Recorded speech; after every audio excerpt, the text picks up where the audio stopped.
Canada visa rules మార్చింది. గతంలో ఒక్కసారి కెనడా వీసా వస్తే చాలు అక్కడ సెటిల్ అయిపోవచ్చనే ఫీలింగ్లో చాలామంది ఉండేవారు. కానీ ఇప్పుడు ఎలాంటి వీసా అయినా సరే ఏ క్షణంలో అయినా రద్దు చేసే అధికారం కెనడా పార్లమెంట్ అధికారులకు కట్టబెట్టింది. దీంతో ఇప్పుడు కెనడా వీసా తీసుకున్న క్షణక్షణం భయంగా ఉండాల్సిన పరిస్థితి. ఎప్పుడు రద్దు చేస్తారో తెలియని వీసా తీసుకుని కెనడా ఎందుకు అనుకునే వారి సంఖ్య ఇప్పుడు ఇండియాలో పెరిగిపోతోంది. కేవలం బిజినెస్, వర్క్ పర్మిట్ ఉన్నవారిని తప్ప స్టూడెంట్ వీసాల్లో కెనడా ఉక్కుపాదం మోపింది. ఇంతకీ ఏమేమి రూల్స్ మార్చిందో ఒకసారి చూద్దాం.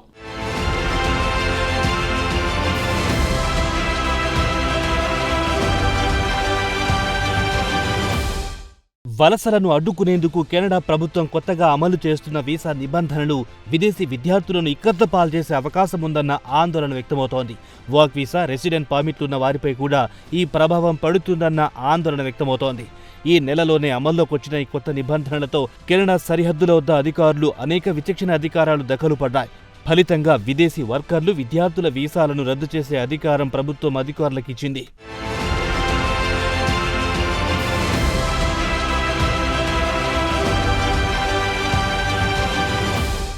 కెనడా తన వలస నిబంధనలలో గణనీయమైన మార్పులను అమలు చేసింది. ఇది వేలాది మంది భారతీయ విద్యార్థులపై తీవ్రమైన ప్రభావాన్ని చూపుతుందని భావిస్తున్నారు.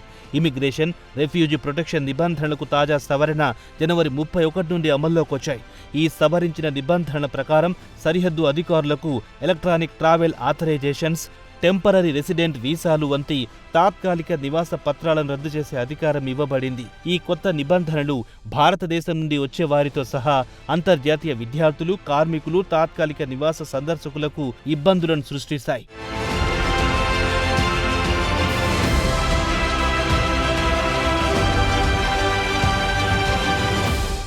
హయ్యర్ ఎడ్యుకేషన్ కోసం కెనడా వెళ్లే భారతీయ విద్యార్థులకు ఫేవరెట్ డెస్టినేషన్గా మారింది.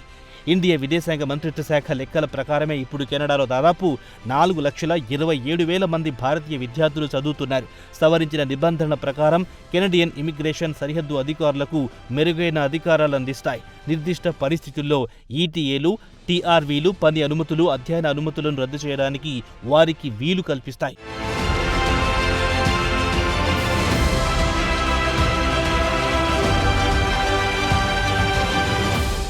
వీసా కోసం రాంగ్ ఇన్ఫర్మేషన్ ఇవ్వడం కానీ, క్రిమినల్ రికార్డు ఉన్నారని తేలినా వీసా ముగిసిన తర్వాత కెనడాను విడిచి వెళ్లే అవకాశం లేదని అధికారులు భావించినా చాలు, వారిని అనర్హులుగా ఏ క్షణమైన అధికారులు భావించి వీసా రద్దు చేయొచ్చు. ఈ వీసా నిబంధనల మార్పు కారణంగా దాదాపు 7,000 మంది అదనపు తాత్కాలిక నివాస వీసాలు, పని అనుమతులు, అధ్యయన అనుమతులు క్యాన్సిల్ అయ్యే అవకాశాలున్నాయని అంచనా వేస్తున్నారు.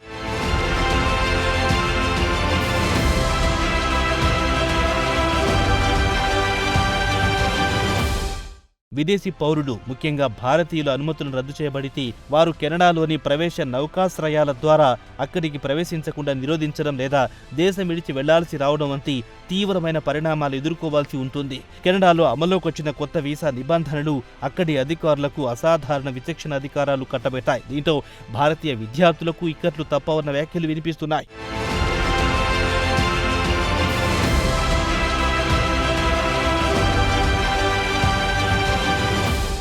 తాజా నిబంధనల ప్రకారం కెనడా బోర్డర్ అధికారులకు విదేశీయుల వీసాలను, రెసిడెంట్ డాక్యుమెంట్లను తిరస్కరించే అవకాశం ఉంది. విదేశీయులు కెనడాను వదిలి తిరిగి వెళ్లరన్న అధికారులకు బలంగా అనిపిస్తే వారి వీసా, ఇతర డాక్యుమెంట్లను తిరస్కరించవచ్చు.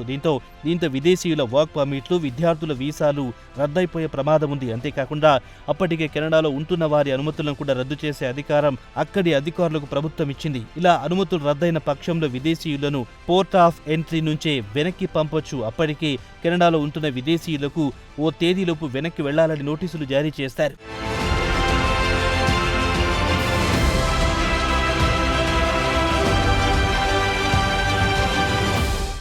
కొత్త నిబంధన చుట్టూ ఉన్న అనిశ్చితి, అస్పష్టత కారణంగా వేలాది మంది విదేశీయులపై ప్రభావం పడుతుందన్న అంచనాలున్నాయి. భారతీయులు ఎక్కువగా వెళ్తున్న దేశాల్లో కెనడా కూడా ఉన్న విషయం తెలిసిందే. భారతీయ విద్యార్థులు, వర్కర్లు అనేక మంది అక్కడుంటున్నారు. ఇక భారతీయ టూరిస్టులు కూడా పెద్ద సంఖ్యలో కెనడాకు వెళ్తున్నారు. 2024లో 3.6 లక్షల మంది భారతీయులకు టూరిస్టు వీసాలు జారీ చేసింది. గత 2-3 ఏళ్లలో కెనడా, భారత్ మధ్య ఉద్రిక్తతలు ఏర్పడ్డాయి. ఆ తర్వాత వరుస పరిణామాలు జరిగాయి. దీంతో 90 రోజుల క్రితమే కెనడా ఎస్డిఎస్ వీసా ప్రోగ్రాంను క్యాన్సిల్ చేసింది కూడా. ఇప్పుడు కెనడా వెళ్లే భారతీయులు కూడా 1-2 సార్లు ఆలోచించుకోవాలని ఇండియా కూడా అడ్వైజరీ నోటీసులు జారీ చేస్తోంది.